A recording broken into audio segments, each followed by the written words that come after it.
हे परमेश्वर, तू ईश्वर है, मैं तुझे यत्न से ढूंढता हूँ। सूखी और निर्जल ऊसर भूमि पर मेरा मन तेरा प्यासा है, मेरा शरीर तेरी अति अभिलाषी है। बृहस्पतिवार 1 मई 2025। आज के मनन के लिए मैंने आप ही के लिए चुना है पहला इतिहास अध्याय 14 और उसका 11वां वाक्य। इसलिए जब वे बाल परसीम को आए तब दाऊद ने उनको वहीं मार लिया। तब दाऊद ने कहा, परमेश्वर मेरे द्वारा मेरे शत्रुओं पर जल की धारा की नाई टूट पड़ा है। इस कारण उस स्थान का नाम बाल परासीम रखा गया। आपका दिन आशीषित हो। जब परमेश्वर आपके साथ है और आप युद्ध लड़ने जाते हैं, तब परमेश्वर आपको संपूर्ण बल के साथ विजय देता है। आइए इस वाक्य पर मनन करते हैं। आज की सुबह का विषय है जल की धारा की नाई टूट पड़ना। जब भी दाऊद युद्ध लड़ना चाहता था तो वे परमेश्वर को निहारता है। उसे हमेशा फिलिस्तियों के द्वारा चुनौती मिलती थी और जब भी दाऊद युद्ध लड़ने जाता था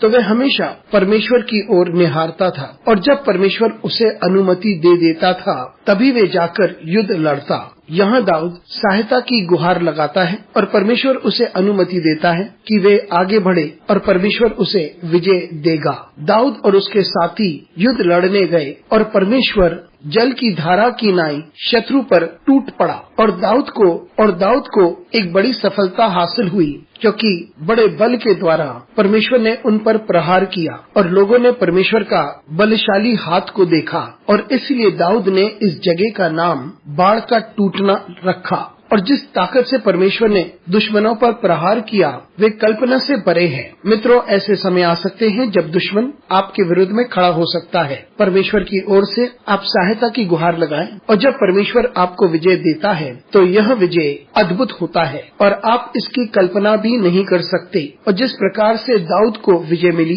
क्योंकि परमेश्वर ने एक बाढ़ की तरह आक्रमण किया। परमेश्वर का प्रकोप इतना तीव्र था कि दुश्मन इसका सामना न कर सका। इसलिए हम हमेशा परमेश्वर की ओर निहारें, क्योंकि ये हमारा बल नहीं है, न ही हमारी ताकत है या अपने सोचने की शक्ति जिसके द्वारा हम युद्ध जीतते हैं। ये परमेश्वर की सामर्थ की वजह से है जो हमें अग्रसर करती है। और जब परमेश्वर की सामर्थ इतनी तीव्र तरीके से आती है उसका सामना कोई नहीं कर सकता, लेकिन हम नम्रता के साथ इसे स्वीकारते हैं और परमेश्वर को धन्यवाद देते हैं। अनुग्रहकारी परमेश्वर स्वर्गीय पिता, तुझे धन्यवाद देते हैं, तेरी स्तुति करते हैं और तेरा आदर करते हैं। हमें आशीषित कर परमेश्वर, क्योंकि हम तुझ पर भरोसा करते हैं और जिस विजय की हमें आवश्यकता है वह तू हमें दे। यीशु मसीह के नाम से मांगते हैं, आमीन।